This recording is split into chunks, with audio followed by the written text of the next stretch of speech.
Nananatili pa rin banta sa Ilocos Norte ang masamang panahon dahil sa habagat at bagyong Bising.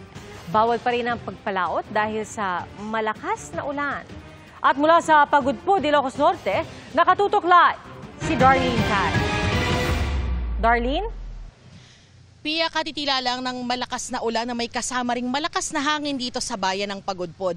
Hapon kanina nagsimulang maranasan yung ganyang klase ng panahon. Pero ayon sa ilang nakausap naming residente ay ilang araw na nilang ramdam yung epekto ng masamang panahon.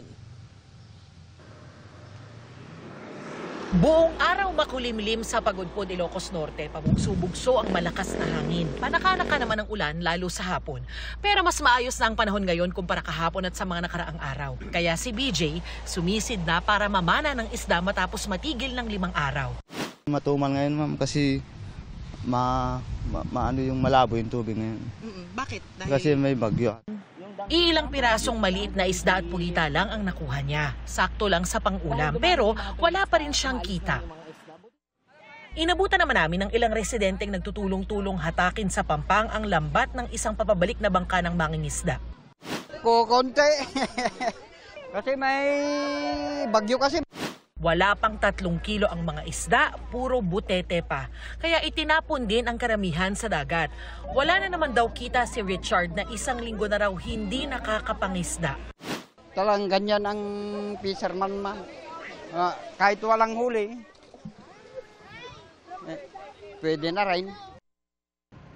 Ayon sa Pag-asa, dahil lumakas pa ang bagyong Bising, magiging maalon sa kanlurang bahagi ng Ilocos Norte, kabilang ang bayan ng Pagudpud. Kaya bawal uling pumalaot ang mga mangingisda. In coordination with the Philippine Coast Guard and the PNP Maritime as well as yung mga local government units natin sa barangay, sa city, sa mga munisipyo at sa province, pinaigting natin yung pagbabantay at info dissemination sa mga fishery folks natin.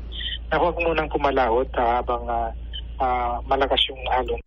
Ang ilang turista naman dito sa Pagudpud, tuloy pa rin ang bakasyon kahit masama ang panahon. Parang staycation na nga maghapon kahapon eh. Pero pinag-pray na lang namin. Sabi ko, you have to wake up early in the morning para masulit.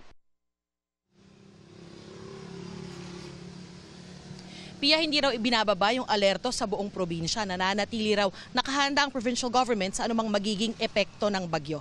Yan ang latest mula rito sa Pagudpud, Ilocos Norte. Balik sa'yo, Pia. Maraming salamat, Darlene Kai.